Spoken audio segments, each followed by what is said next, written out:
What if everything we thought we knew about the JonBenet Ramsey case was wrong? A 6-year-old pageant queen found dead in her family's basement, a ransom note inside the house, no signs of forced entry, a media frenzy that turned a grieving family into national villains. For nearly 3 decades, the mystery has haunted the world. But then, after years of silence, JonBenet's older brother Burke finally broke his silence. And what he revealed changed everything. This isn't just a story about a murder. It's a story about a system that failed, again and again, and a truth that may have been buried, along with the evidence. December 26, 1996, Boulder, Colorado, the day after Christmas. The Ramsey household, once filled with holiday cheer, spiraled into unthinkable horror when 6-year-old JonBenet was reported missing. But hours later, her lifeless body was found in the basement by her own father. She had been strangled, her skull fractured. A crude garrote was tied tightly around her neck.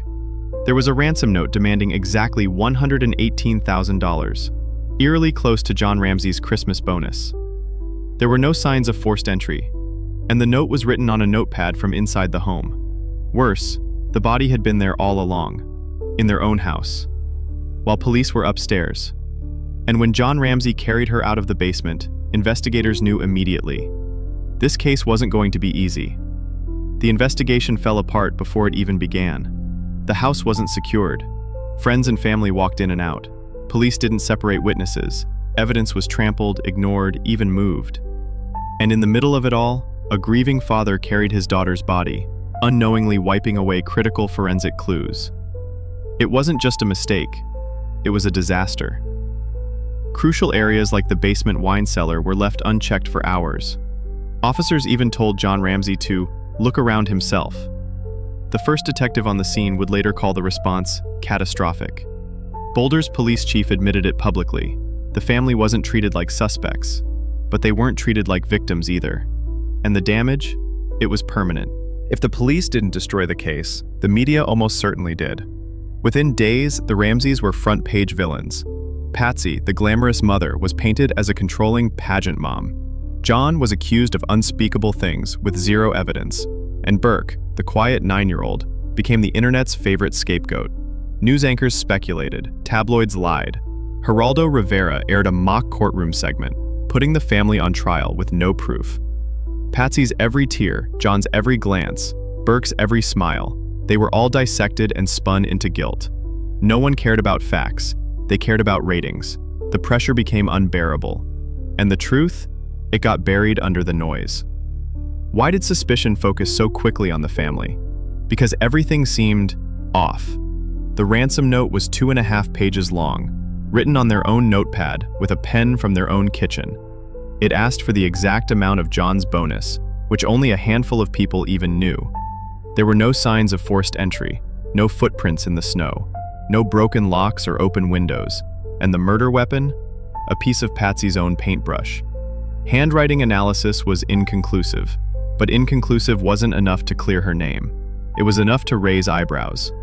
From that moment forward, public opinion was set. Someone in that house did it. But in 2006, everything changed. DNA analysis revealed something shocking. Genetic material from an unknown male found on JonBenet's underwear and clothing. It didn't match John, or Patsy, or Burke, or anyone in the Ramsey family. This wasn't theory. This was science. The district attorney's office officially cleared the Ramseys, but it raised a haunting question. If not them, then who? Later testing revealed something even stranger. The DNA wasn't from just one man. It was from multiple unknown males. Some samples were found in different areas of her clothing, strongly suggesting a third party had been involved. But the biggest question still remained. Why did it take this long to test it?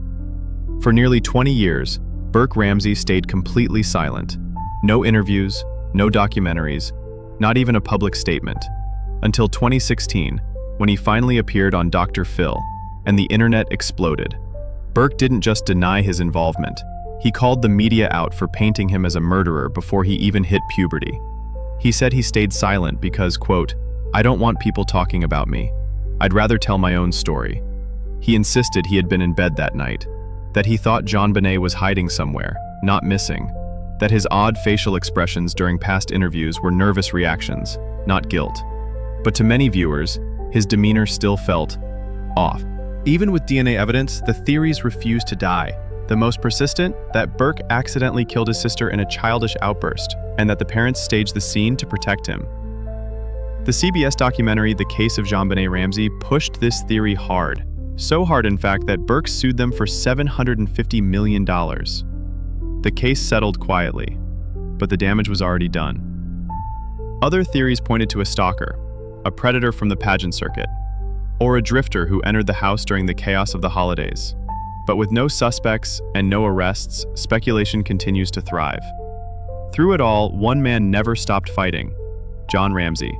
Now in his 80s, he's spent the last 3 decades pushing for DNA retesting using advanced genetic genealogy, the same technology that caught the Golden State Killer. But Boulder PD has resisted. Key items like the garrote, blanket, and ransom note, still untested with modern tech. In 2025, Jon finally met with Boulder's new police chief, Stephen Redfern, and felt a glimmer of hope. Redfern promised transparency. He promised action. But Jon Ramsey's patience is running out. So is time. The murder of JonBenet Ramsey is more than a cold case.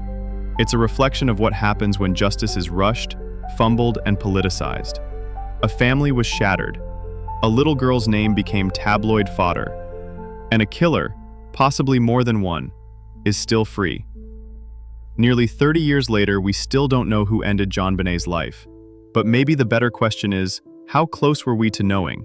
And how badly did we blow it? Do you think the killer will ever be caught? Or has too much time passed for justice to be served? Let us know in the comments. And don't forget to subscribe for more stories like this, where the truth is deeper than it seems.